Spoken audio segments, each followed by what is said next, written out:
আব্বা সূর্য দিনে মানে কেটে ওঠে, তা কখন উঠবে? কেন রাত্রি? দিনে মানে কি সূর্য আমাদের কাজে লাগে?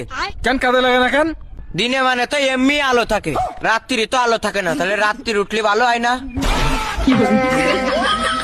আব্বা আর একটা কথা, আবার কি কথা? এই যে মানসি কয় আমার ইজ্জত চলে গেল, তা ইজ্জতটা চলে যায় কনে যায়? আব্বা এ কথা নাই, বাদ দিলাম, আর একটা কথা আছে। কয়া এই যে কাজী সাহেব মানসির বিয়ে পড়ায়, কাজী সাহেবের বিয়েটা পড়ায় কিটা? আব্বা আরো কিছু কবি? হ্যাঁ আব্বা। তা কয়া। আব্বা এই যে মানসি জন্মদিন পালন করে, তো জন্ম রাত পালন করে না কেন?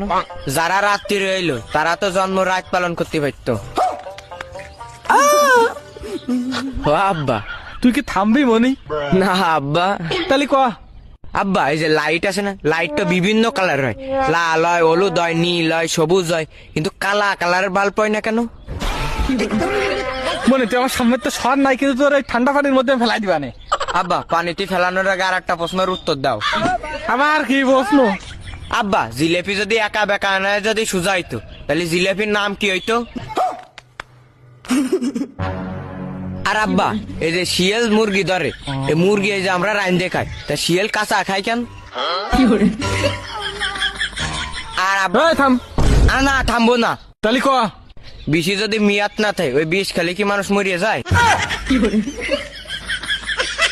আব্বা এটা শেষ কথা, এই যে আমরা চোখ দিয়ে সবকিছু দেখতে পারি, কিন্তু চোখের ভিতর কিছু গিলি এটা দেখতে পারি না কেন? কিন্তু গিলি না আব্বা যাবো না, আর একটা কথা কব। শুয়ার বাচ্চা, আবার তুই আর কি কবি?